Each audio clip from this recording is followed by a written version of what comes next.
potential rain. I'm Mary Kay Brzezinski. I'm the co-president of the League of Women Voters, Villages Tri-County. We have members in Lake County, Marion County, and Sumter County.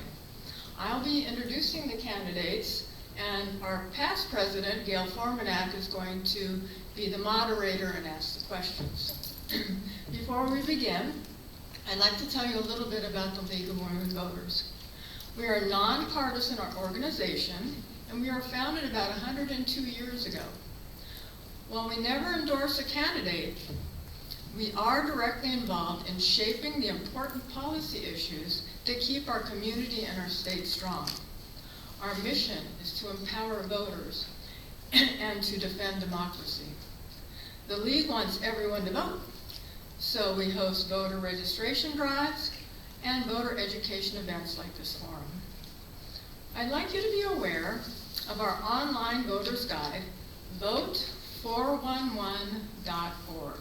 Vote411.org. It's a one-stop shop for election-related, nonpartisan materials. If your organization needs a speaker, we have a speakers bureau that offers topics such as the November constitutional amendments and many more. We encourage you to go to our website, lwvtrifl.org.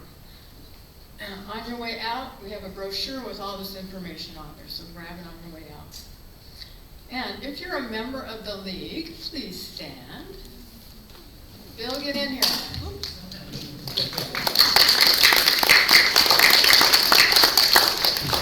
We welcome both women and men. Phil is our vice president. So about the school board forum. There are many of you who favor one candidate or another, so we ask you just to please hold your applause till the very end. You will have an opportunity to meet the candidates after the forum in this room or in the foyer. And we are recording this event, and it will be available on our Facebook page and our League of Women Voters website. Each candidate will be given 2 minutes to briefly discuss their platform. The candidates drew a card, and Peter will go first. He had the lowest number. Gail will present the questions, and each candidate will have the opportunity to respond to the questions for 1 minute. The microphone will be passed to our right. And at the end of the forum, each candidate will have 3 minutes to present their closing remarks. So, please silence your cell phones, and I will present the candidates. Gail, you have my list. Oh. Thank you. All right, from District 2, we have Tyler David Brandenburg, Ludi Lopez, Jim Miller, and from District 5, Marie Halbert Allibert, Stephanie Ann Luke, and Peter E. Tarby. Okay, Gail, come on up, and we'll start with the candidates' 2-minute introductions.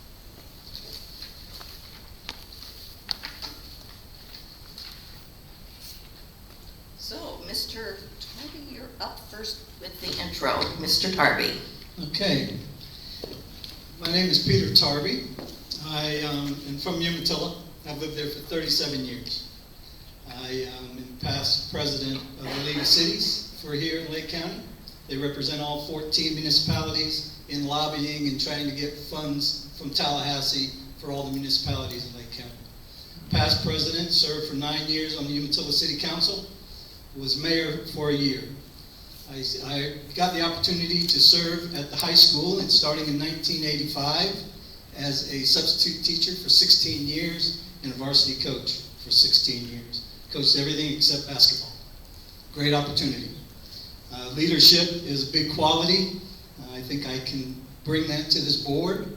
I'm hoping to have the opportunity to serve in this next school board 4 years to bring some of my insight and my questions.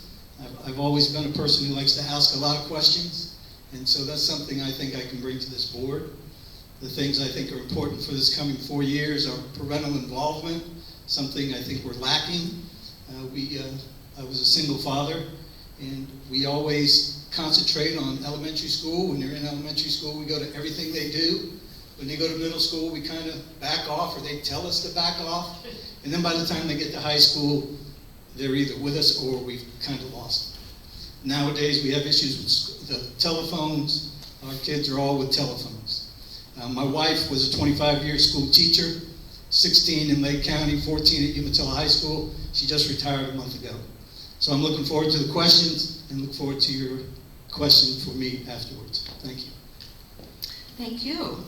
And I should have mentioned, you should keep your eye on Mary Kay. She is the timer for the event, and so she will give you the cue as to when your time is up.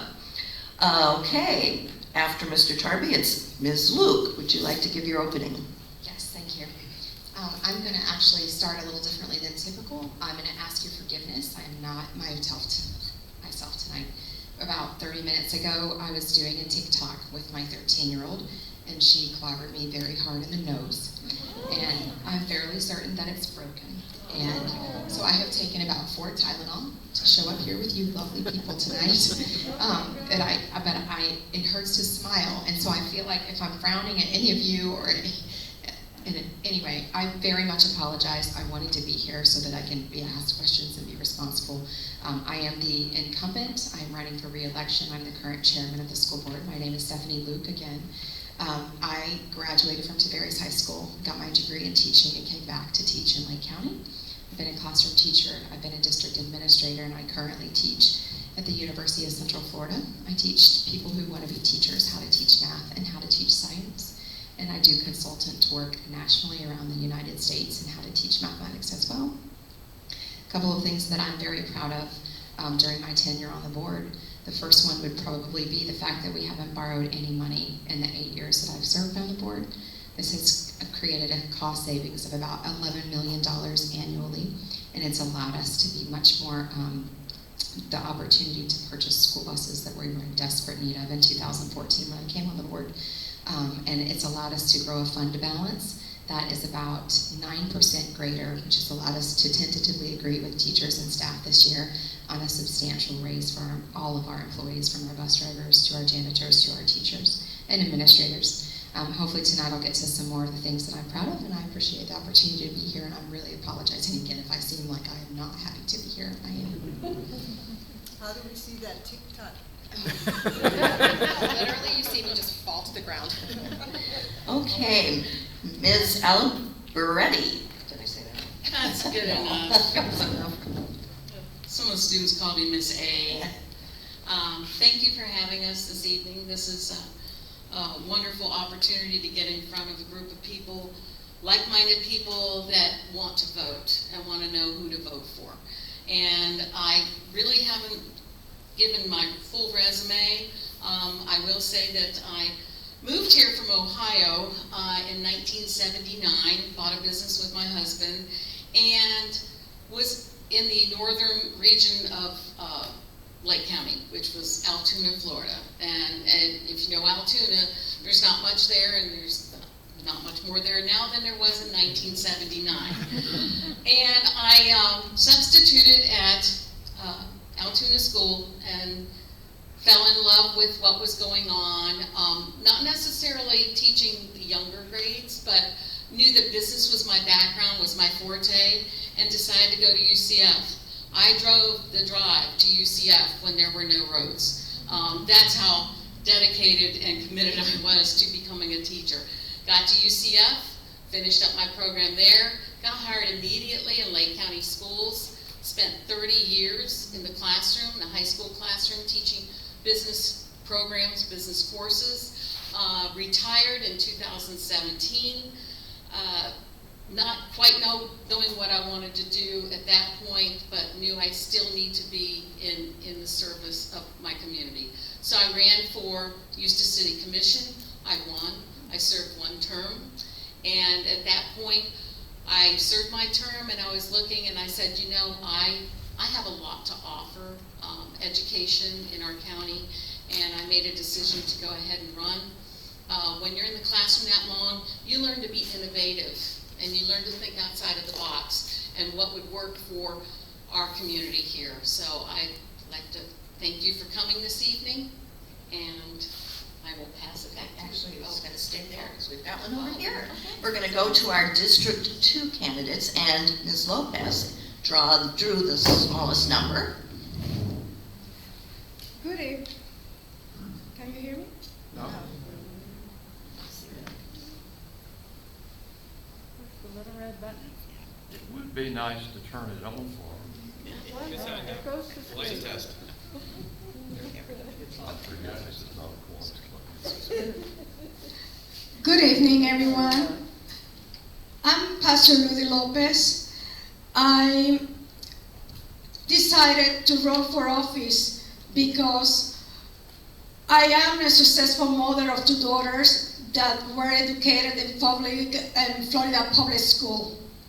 My campaign, my slogan is education with an accent.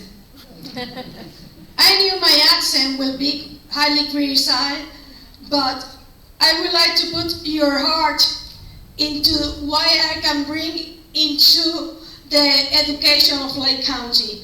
My 2 daughters, like I said, one is the director of Lake Sumter Studio. The other one is a DC police officer. My background is a multicultural background, over 30 years of experience working into the international community. I have been successful not only as a mother but as a leader. I don't consider myself a politician. I consider myself a leader that loves the community. And I am a preschool teacher that taught the classroom, bilingual classroom in Eustis, Florida.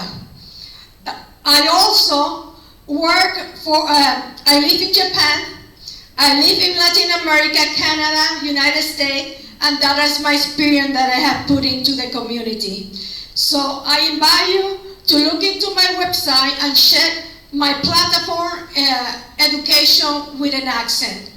I believe I will bring a balance into the education of Lake County. Thank you. And now, Mr. Brandenburg for your opening. Good evening, everyone. Like everyone else said, thank you for being here tonight. Events like this are so important so you guys can know where we stand on issues and what we think we can bring to the table. So thank you. Again, my name is Tyler Brandenburg, and I was appointed by the governor in early June to fill a vacancy on the school board. So I've been there for about 8 weeks now, and wanted to speak briefly before we get into that on why I think I earned that appointment and kind of where I'm coming from. So I think it's my background and my platform moving forward. So a little bit about myself. I was born and raised in Lake County, graduate of Lake County Public Schools. I graduated from Leesburg High School in 2013 and then attended the University of Florida, where I earned my degree in finance in 2017. Returned home after college and have been working for Brown & Brown Insurance in Leesburg ever since in the property and casualty insurance space for public entities, private companies, and nonprofits. I was also elected to serve on the Lake County Water Authority from 2020 until this appointment in 2022, and then have continued to serve the community in other different ways as well. President of the Leesburg Lightning, on the board of directors for the Leesburg High School Booster Club, and then vice chair of the board for New Vision for Independence of Lake and Sumter Counties. Lake County's given me every opportunity to be successful, and I want to make sure the next generation has that same chance. There's 5 things that I think are important moving forward. Number 1 is recruiting and retaining quality teachers. We can't do this without our teachers. We want to make sure they're equipped in the classroom with what they need to give our students what they need to be successful. Number 2 is school safety and security, which I hope we get to a little bit. This new system that we implemented this week will do a lot for that regard. Next is career and technical education expansion, which I've shifted today into college and career readiness. Had a meeting at Tavares High School where they're adding the IB program for the first time in Lake County. So I think it's also important to continue to focus on our college opportunities, but also those career and tech opportunities as well. Parent and community involvement is always going to be important, and make sure that's at the forefront. And lastly, funding and growth planning is going to be extremely important over the next decade plus. Lake County continues to grow, largest employer in the county, and are now managing a budget of over $1 billion. It's important that we've got a finance background up there and are doing things that we can for our students. Thank you for being here. Thank you. And Mr. Miller, you're up last for your opening. Here's the microphone to your right. Thank you. Thank you. I'm Jim Miller. You can see that. And my motto is, their future is our future. Our kids are the future of our country. I'm going to spell my name for you. M is for many perspectives. I have many perspectives of the Lake County School Board. As a parent, my two boys both graduated from Leesburg High School with scholarships. As a Booster Club president at Leesburg High School. As a school board member from 2010 to 2012.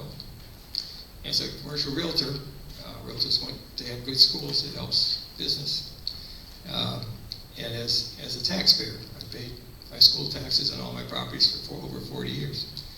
I is for interest. My interest in helping all kids succeed and become good citizens. The first L is for life experience. At 73, I have plenty of that. I've got a resume that if you read this, I think you're going to vote for me. It's 40 years of serving the community and serving kids. The other L is for lifelong learning. I still go to the Florida Chamber conferences, and I just came back from one in Tampa that was Learners to Earners Summit, and it was how do we get kids trained and how do we get them in jobs, and it was very good. E is for energy. I'm 73, but I feel like I'm 43 going on 33. Some of you, like Igor, might remember me when I weighed about 260. I was told I was going to die of cancer. I'm a vegan now. It's legal. And I've got more energy I know what to do with. R is for research. I did a lot of research on best practices from around the country and the nation. Is that it? Thank you. Okay, thank you. That concludes the opening. We're going to go to our first question, which every candidate will be given 1 minute to respond to. We're going to go back to District 5, and Ms. Luke will address this first question. Teacher and other staffing shortages are a pervasive problem throughout Florida. What are 2 or 3 suggestions you have for the recruitment and retention of staff? Ms. Luke. So in regards to retention, I think that the more support that we can provide them, the more support that we can provide teachers alongside the tentatively agreed upon raise increases would be very beneficial for them. I think that this kind of couples with something I plan to say later, but kids have really struggled re-engaging with school, and we've seen a lot of behaviors that have become way more pervasive since the return of schools after the COVID-19 pandemic. And I think that any ways that we can provide additional planning, additional support around how to attend to these kids, not only academically but also behaviorally and emotionally, will be of key importance. In regards to recruitment, I was the champion for the high school teaching academy at Tavares High School.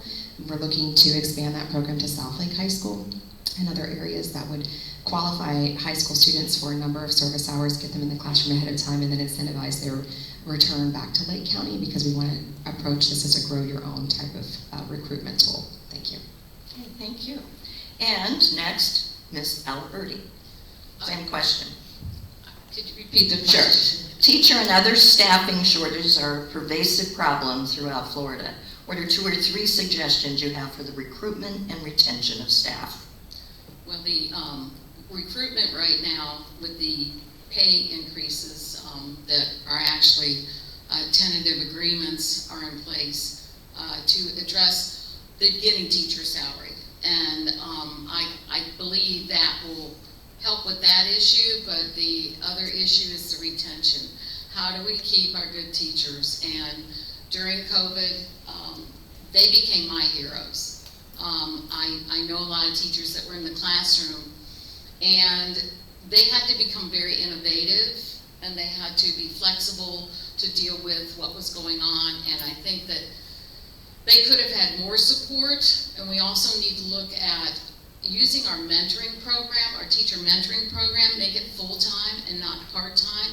When you are a full-time teacher and you are supposed to mentor a brand new teacher, it takes a lot of time away from your station and what you're supposed to be doing with your students. So I would say increase the mentoring program. Okay, and if you could pass it down, the same question to Mr. Tarby on staffing problems. I believe that the the state with their 5%, 4.9% increase in revenues was a big step forward for retention. But one of the things that is critical for veteran teachers is their morale. We need to thank them a little more. We need to make sure that they're recognized. That's something that's missing a lot. Like I said, my wife just retired, and she had to get out of the classroom because she was getting F-bombed every day. And she would take those children up to the administration office, and they would beat her back to the classroom. And that's just something that shouldn't be happening. So our administrators have got to be involved more with our teachers. Our younger teachers, my wife had a master's degree, 14 years in the system at Umatilla High School. If she went back, she would be making the exact same pay that a first-year teacher is going to be making. And that shouldn't be. So that's something we need to take a look at. Okay, thank you. Okay, over to our District 2 candidates. Mr. Brandenburg is the first to address this question on recruitment and retention. Thank you. The District 5 candidates addressed a lot of the key issues. I would add a little bit more to the salary piece. So the state of Florida did mandate the $47.5 minimum teacher salary. We did up it to $48.5 as the minimum. The big thing that we still need to address is the compression in salaries for our veteran teachers, to where those steps and those pay increases are still there at a reasonable rate, and the increases we're giving year over year are true increases and not just a bonus. So looking at that portion of it, but also addressing the non-instructional or service employees, they are going to tentatively to $15 an hour by October, and ensuring that happens. But again, it's compression there as well. You've got staff members that are supervisors that are going to now be supervising an employee that makes something very close to their wage. We need to address those issues. But beyond the wages, we need to make sure we're addressing all the challenges that are being faced in the classroom. Discipline issues, attendance issues, grading, makeup work, absenteeism. All these things our teachers are facing so much since coming back from COVID. And we need to make sure we're listening to their concerns and addressing them adequately. Thank you. Okay, Ms. Lopez, same question on recruitment and retention. Yes. The current school board is working hard. I recognize that they have put into the package right now the increase in teachers' pay. But as I'm talking to different teachers as I go, teachers, they don't feel safe, they don't feel that they are taking care of their needs. And I believe that the first thing is to bring an assurance that we are open to conversation and that they're going to be safe and their needs going to be covered. I believe that's the first step. Thank you. And Mr. Miller, lastly on the recruitment and retention. Well, being sixth, I agree with everybody. I really can't elaborate on anything else. Okay, thank you. Okay, we're now moving on to question 2. For District 5, our first responder will be Ms. Aliberti. The question is, as parents and the public become more involved in the details of curriculum and material choices in schools, how would you handle the competing parental and educational issues? 60 seconds.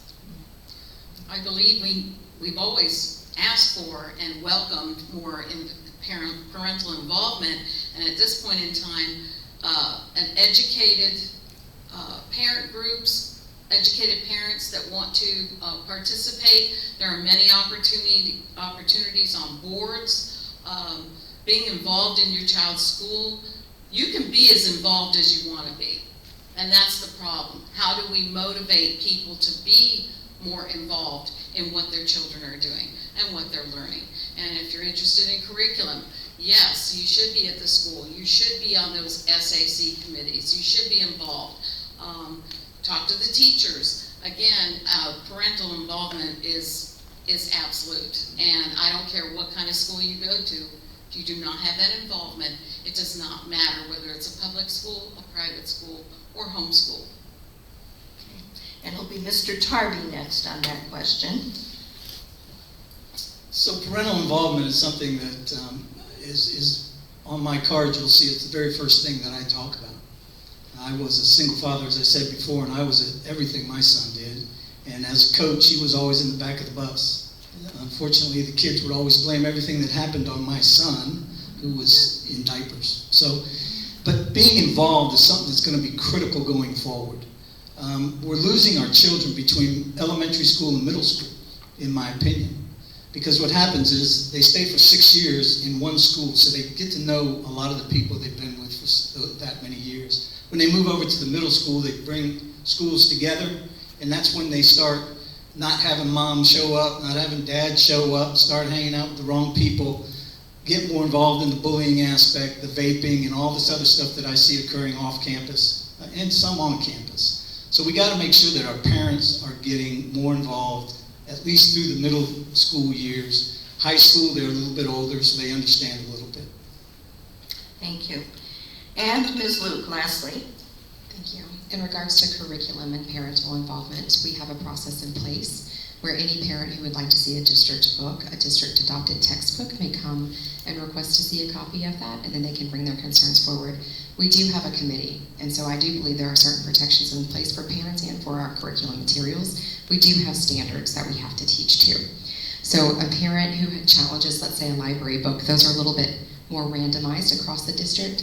We recently had a parent that challenged a book that was in our library. It's the first time in my 2 years on the, or 2 terms on the board we had that. We have a committee come together, they read the book, they discuss it, and they decide whether it should be banned. It was decided not to be banned, just so you know. We have a policy in place. If it is a book that is controversial, there's just a parental permission form. I don't know if you guys are like me, the teacher in me. If my kids want to read it, I want them to read it. I want them to be knowledgeable in those things. I just want to know what they're reading. So I will ask for a copy of that book and read it with them, which I did with this banned book as well. So I am a proud component of the policies we have in place to address curriculum. Thank you. Okay, over to District 2. The first responder will be Mr. Miller, again on competing issues between parent and educational issues in material selection. I have a different take on, well, I just think the few that are involved, I think, as you heard, they're being handled very well. I think parental involvement is what we have so many that just drop them and here, you take them. That's what I've gotten from teachers who have, I teach her 2 years ago, I've known her a long time, and she didn't want to finish her 2 years. The kids, they're ringing me, it's just tough. It's not the teacher's fault, and I don't know what you do about it, but I think having the school psychologist and the nurse, those two at every school because of the safety thing, it really helps with a lot of those issues, and it's very much needed, not just for safety, but for trying to help get some of these kids who get very little at home. Public schools have to take them all, and not all of them have parents that you would be proud of. So. Okay, next will be Ms. Lopez.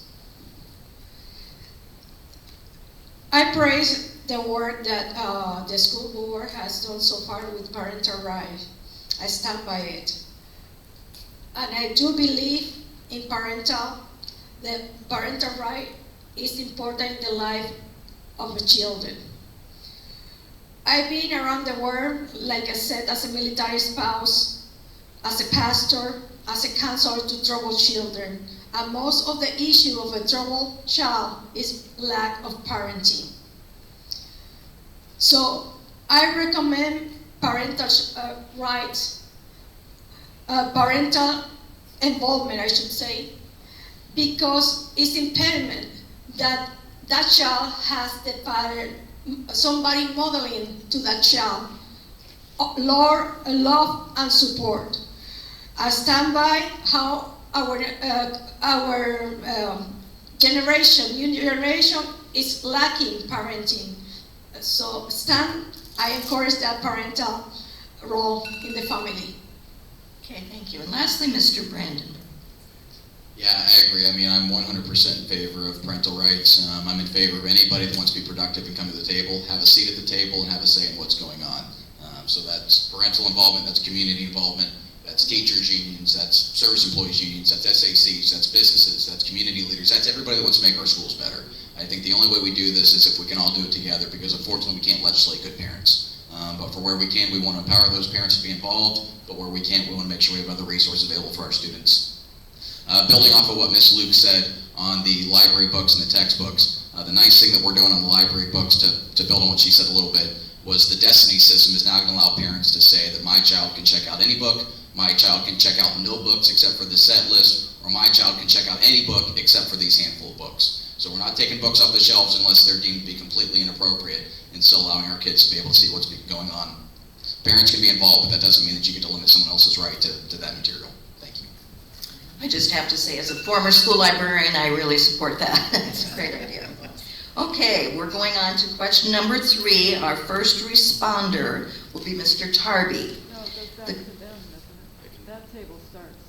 We haven't started yet. Oh, you wanted to start, okay. Okay.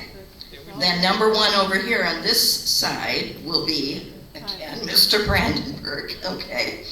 Okay, recent health and safety concerns, such as COVID and school shootings, currently have a high profile in schools. What additional measures, if any, are needed to protect the health and safety of students, teachers, and staff? Number 1, the most important thing we can do is renew the 0.75 millage school safety referendum on the November ballot. Those dollars, we've got material out front that shows what those dollars have been used for. That provides a school resource officer on every single one of our campuses, either a sheriff's deputy or local municipality police officers, so we can do community policing where we can. That also provides mental health liaisons and nurses on every campus.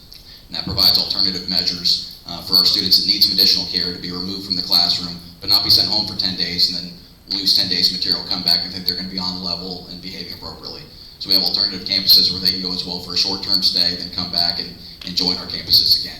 The other half of that is what we just approved this Monday night. It's called Centegix. It is a crisis alert system that's being installed in every single one of our campuses. It's a panic alert that every single teacher will have and every single staff member will have. So if an incident occurs, you can press it 3 times.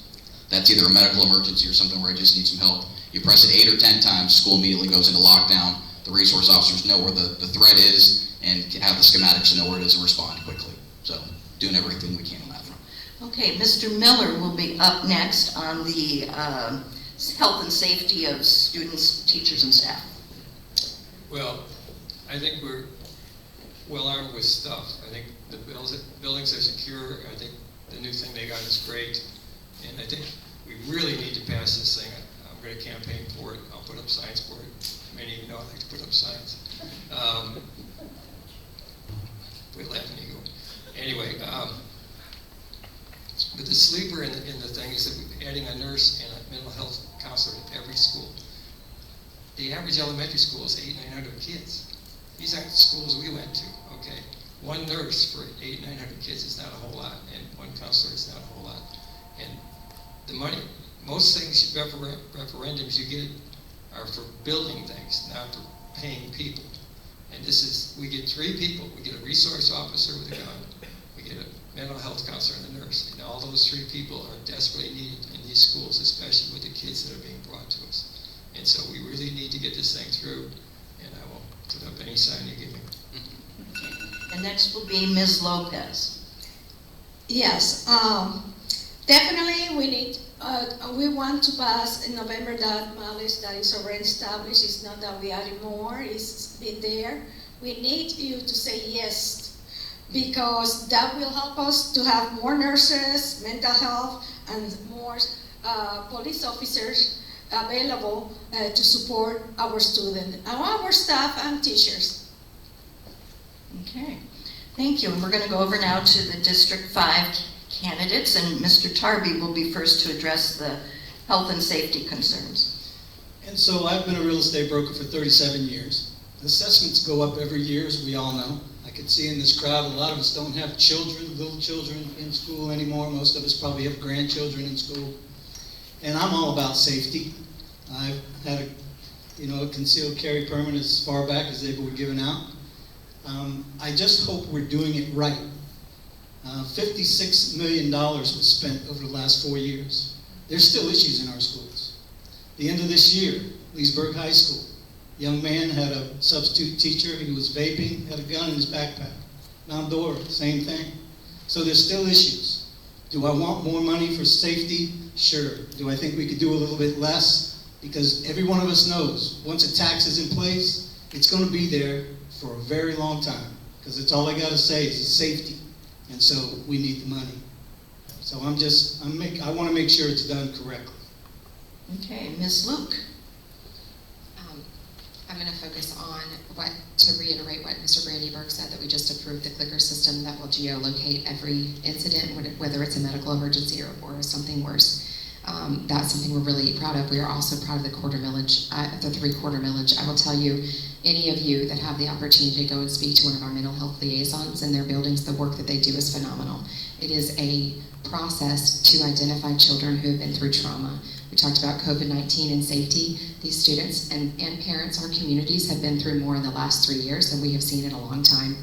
These are boots on the ground that see these children. They communicate with the middle schools. They make sure that these kids have what they need when they don't have that support at home, and they are a critical piece.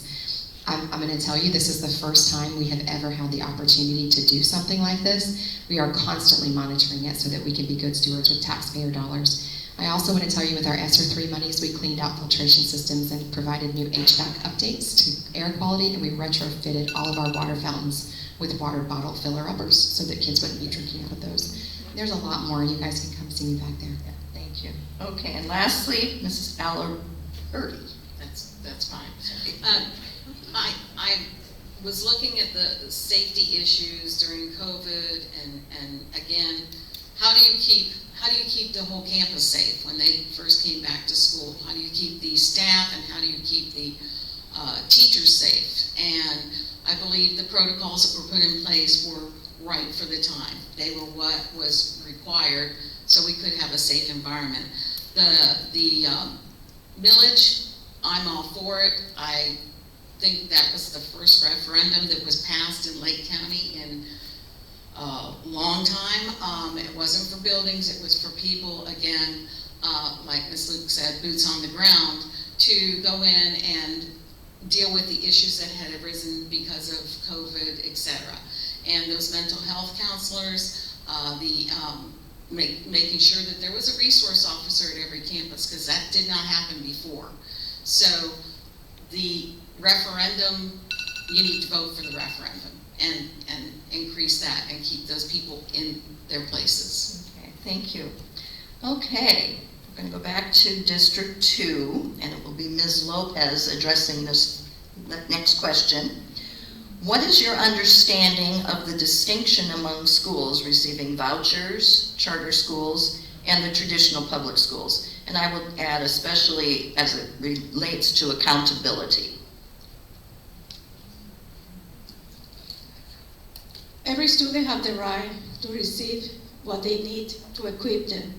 So I'm pro any charter, public school, whatever it takes to improve the life of a student. Okay, and next will be Mr. Brandenburg on that question.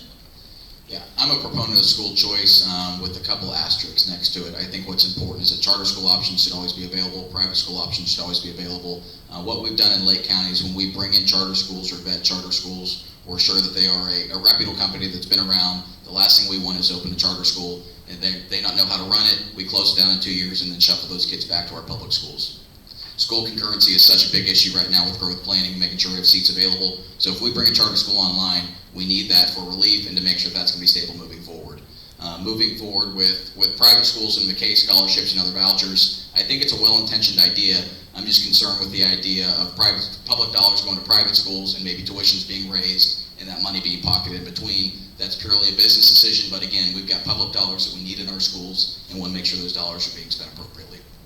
Okay, thank you. And Mr. Miller on that question.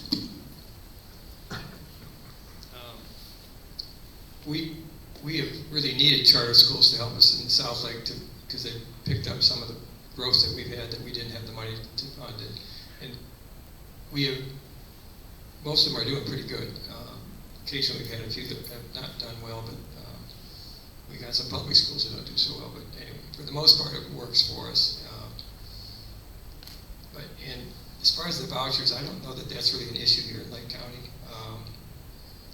We even have charter conversion schools where we had schools that were public schools, like Spring Creek was the first, and Round Lake, and Mineola, Mascot, and they seem to be doing well. And so I I don't think that's an issue here in Lake County. I really don't. I think we've got a nice mix and a nice blended Ruby district. Thank you. And over to District 5, it is Ms. Aliberti first. I have to say, I have made a visit to Spring Creek, which is a charter conversion school in North Lake County, and the principal basically becomes the CEO because they are a company with a board unto themselves. They are still under the purview of Lake County School Board. The funding still flows through them, but once it gets there, as long as they've met their categorical funding, those funds are designed to be used for whatever their community school needs, and it really is a community school. So addressing that, conversion charter schools, I do have a problem with vouchers because going to schools that are for-profit, you know, you may not have the funds, all the funds to go to a private school with that voucher. So I do not agree with the use of our funds for private schools. Amen. Thank you. Okay, and Mr. Tarby, you're next on this question. I think charter schools are a good way to go. The great thing about charter schools, my 4 grandkids, 2 of them are going to go to public, 2 of them are going to go to a charter. The great thing is they have a zero tolerance. And so if you don't act right, guess where they send you? Back to the public schools. And then they, you know, so we end up with a lot of times with kids that are already issues. And, you know, our teachers can tell when kids are issues when they're young. My wife could tell you in the first week of school which kids were going to be good and which were going to be bad. So the charter schools are a good thing. Our public schools, they need all the funding they can get. Some of them are falling down. They have a 5-year plan for building schools. With our supply issues we have now, I think that's going to be pushed back several years. You can't hardly buy a 2x4 for less than $10 now. So what was a $32 million school is now a $60 million school. And so that's how it's going. So it's going to be an issue going forward with all of our schools. Thank you. Ms. Luke. So to address the original question in regards to accountability, that is probably my biggest caveat to having our charter schools and our private schools competing with our public schools. They don't have the same level of accountability. They don't subject their teachers and their principals to the same type of accountability that we do in public schools. They do not have the same building codes as we have. They are not held to the same level of safety for their students. We have a charter school that is operating out of Lake Sumter State College in Claremont. They are on the same campus as our college students with no additional safety measures. By statute, as a board, we are only allowed to intervene when it's finances or when the school is failing. So it doesn't matter if we scream from the rooftops that this is not safe for our children, because it doesn't matter what school they're in, they're Lake County students. It doesn't matter, and that can be very frustrating. We have some amazing charter schools in this district that have been very successful and helpful in our overcapacity. But in regards to accountability and the selection of students, it really puts public schools in a tough place. Okay, thank you. Okay, we are going to move on to the closing statements now. And we will start over here in District 2, and Mr. Miller, you will be up first. You have 3 minutes. You might want to address your priorities for the board. Okay. Well, I think my priority of all priorities, the 3/4 meal tax is, I think it's going to pass, but we cannot let it fail. And I think we need to keep renewing it. It's not something, the beauty of it, all bond authorization are usually just for stuff. The bulk of the money we spent was on people. And we need as many bodies in those schools as possible to take pressure off the teachers, pressure off. You know, we don't have enough janitors, we don't have enough anything. So just getting 3 bodies, highly trained, a nurse for 800 kids, she's going to be busy. Okay, 1 counselor for 800 kids, they're going to be busy. And whatever they can do to help with those kids, it's going to take that off of teachers. So we really need to renew that. It's unusual that we can use tax money, real estate tax money for people. That's a unique thing, and we need to keep that rolling. The other thing is my resume. When you've been around doing things for 40 years, you have an extensive resume. I have this on the back table. If you read this, I think you will vote for me. Thank you. Okay, and Ms. Lopez, you're up next for your closing, 3 minutes.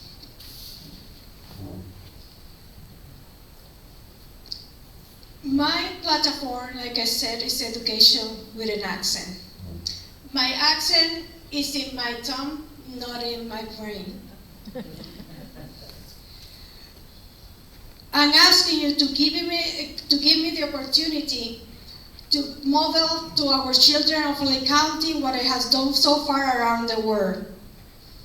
Loving on them, equipping them, and providing the resources necessary not only for the students, but for the school needs, teachers needs, staff needs. I'm a communicator. I'm very good sitting down and talking. I'm willing to sit down with you and get a common ground and build from there. My 30 years experience around the world tells you how that I'm gifted to have a conversation with people from any background, and I've been successful. My priority is to bring equity funding and safety, and also embracing American culture through a multicultural approach. We need, if we want other culture to embrace our American culture, we need to provide the resources. Every time that we were sent overseas to any duty station, we were equipped with resources to embrace the other culture. And I believe our education is lacking that. And I believe, as a mom and with experience, I can bring that into Lake County. Thank you. God bless you. And Mr. Brandenburg, 3 minutes for closing. Again, just want to start by thanking you all for coming tonight. As I mentioned earlier, I was appointed by the governor 8 weeks ago, and what I've done in the last 8 weeks is really try to get involved and understand what's going on, what's working and what's not, and how we work together to move forward.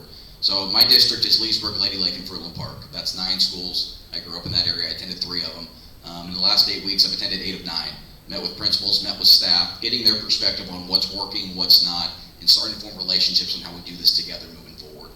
It's real hard for me to sit up there on that dais and say, we're going to do this for Leesburg High School, we're going to do this for Rhymes Early Learning Center, if I don't have a relationship with those folks. Again, I was born and raised here. This community has provided me every opportunity to be successful, and I am all in on giving back and make sure the next generation has that same chance. Leesburg High School is a point of pride for me. It's the one high school in my district. It's my alumni as well. We're doing a lot of great things at Leesburg. Leesburg's in the news a lot, but there's so much to celebrate there. There's so much pride in our community, and getting that good news back out and at the forefront is going to be so important moving forward. Again, the 5 things I'm worried about are recruiting, retaining quality teachers, school safety and security, career and technical education expansion, community involvement and parent involvement, and lastly, funding and growth planning. We can do this together. We got to invite everybody to the table, and Lake County is off to some great starts. Let's keep doing what we're doing. Thank you so much. Okay, thank you. Over to District 5, and Ms. Luke, you're going to be first for your closing. I just want to thank you guys again for a little bit of grace this evening. I also just wanted to finish off my opening remarks in regards to the things that I'm the most proud of. I didn't get to tell you that since my start on the board in 2014, we have increased the graduation rate from 78% graduating to over 90% of our students graduating high school. And so when we talk about priorities, that's been a huge priority and vision for our board and superintendent. Additionally, we have got to, a big priority for me is to re-engage our students with school. And so across the nation, when I'm consulting or whether I'm right here in Lake County, teachers and administrators are facing the same crisis with students not re-engaging with school.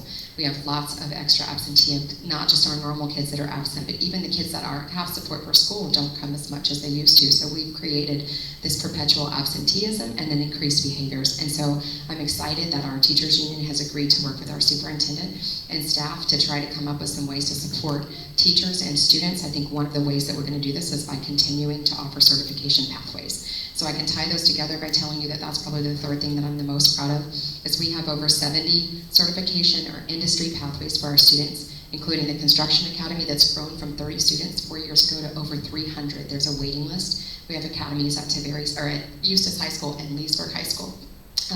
We also have Aviation Academy, and one of my priorities was to add Leesburg. It's currently at East Ridge, South Lake, and Eustis High School. I was a champion for that program. It took me 2 years to get it off the ground. Today I got notification that Leesburg is on board as well, so we're really excited about that program. I humbly ask for your vote on August 23rd. I love this work. I have a heart for it. I have 3 children that all attend Lake County Public Schools. I have 1 in elementary, 1 in middle, and 1 in high school. And so I have that perspective of a parent, as a teacher, as an administrator, and as a stakeholder to the citizens of Lake County. So I'm Stephanie Luke, and I appreciate the opportunity tonight. Thank you. And it'll be Miss Aliberti next. I'd just like to say that prioritizing, we did talk a lot about school safety, and the board has made great strides in that. The bigger issue is if we want to be a world-class school system and attract people and students to come here, then we need to look at our teachers and our support staff. And we need to look at the salaries. Again, the beginning salaries are not the issue. It is the compression of years of experience in Lake County where there was no economic growth for the teachers, and a lot of times it was just a bonus, and a bonus does not count towards your retirement. I know lots of teachers in varying levels of education in Lake County, and they are dedicated to their community and to their students. So we need to address that. We need to be innovative and look at what would make their job easier. How could they impart the knowledge that they were hired to and trained to these students? So what can we do? What are the resources that those teachers really want? Do they want to spend time in a workshop and come out of the workshop and not have the resources there for them and not be able to use them? No. So we need to focus on those veteran teachers.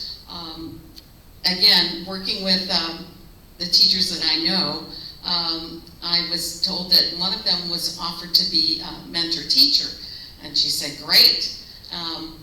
Yes, this is what you have to do. You'll get $200, $250, but you have to log 150 hours. Okay, in my mind, that doesn't make a whole lot of sense. And this is a full-time educator trying to help a brand new teacher. So we need to revamp that mentoring program. I was a mentor in the schools. I had 3 educators that I worked with. They were not young, bright-eyed, bushy-tailed first-year teachers. They came from industry, and I worked with them, and today they're all still working. So there is a mentoring program, a way we can make it work where we can retain those teachers, and that's our focus. Safety, retaining the teachers, and again, my love, career and tech education, with those certifications and those pathways that everybody's talking about. Several years ago, I was on the board, I'm still on the board of the Construction Academy at Eustis High School, and just recently this last year, they built their first house, their first home, with in conjunction with Habitat for Humanity. And that is earth-shattering when you're looking at those students learning those skills to participate in their community, and skills that will take them to employment and providing for their own families. Thank you. And lastly, Mr. Tarby, your closing. Thank you. Like what was said earlier, they have all, we all pretty much could repeat what we've been saying. We've been doing this now for several weeks in several forums, and so we all know what's going on. The lady I sleep with every night has told me a month and a half ago retiring was the best thing that ever happened to her. Now that's from a woman who taught for 25 years. And the reason was because they keep piling on and piling on, and she is just over it. They're not on committees they should be on. They should be, every committee that has something to do with grades, something in the classroom, should have a teacher on that committee. I think they're working towards that. But it's a little late in the game. Because what's going to start happening is we're going to lose the mentors. We're going to lose the teachers that have all the experience. And we're going to end up having 3-year teachers mentoring 1-year teachers. So you're going to lose a lot of experience. And a lot of teachers have now signed up for drop. That means in a couple of years, they're gone. Service people. I know a lot of guys in the service industry that have signed up for drop because they try to get the stuff they need for air conditioners or construction, and it's just not there. Just not there. So we can do better, in my opinion. So I hope that starting on the 11th is early voting. The 23rd is the primary. Please come out. You all look like you're pretty interested in voting. And so normally in a prelim, we get about 30% of our voting population in Lake County. It's pretty sad, really, because voting is the way you make changes if you want changes. If you're happy, you know who you're going to vote for. If you want changes, you got to make that decision. And so I hope you'll look at my campaign, give me the opportunity for the next 4 years to make a difference. Thank you. Thank you. And Mary Kay, did you want to come up and close it up?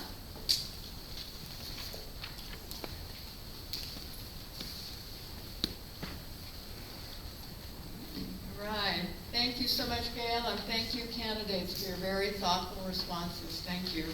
And thank you all for being here tonight. It tells me that you care about our schools and you care about voting.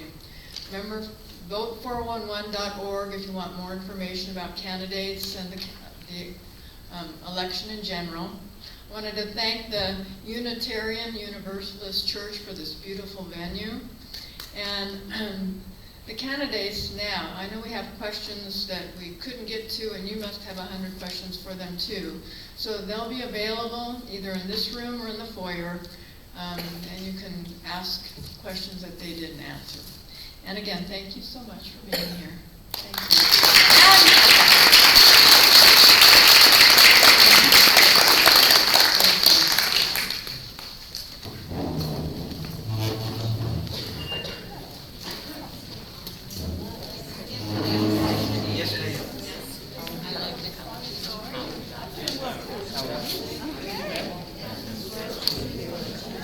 It's a great opportunity.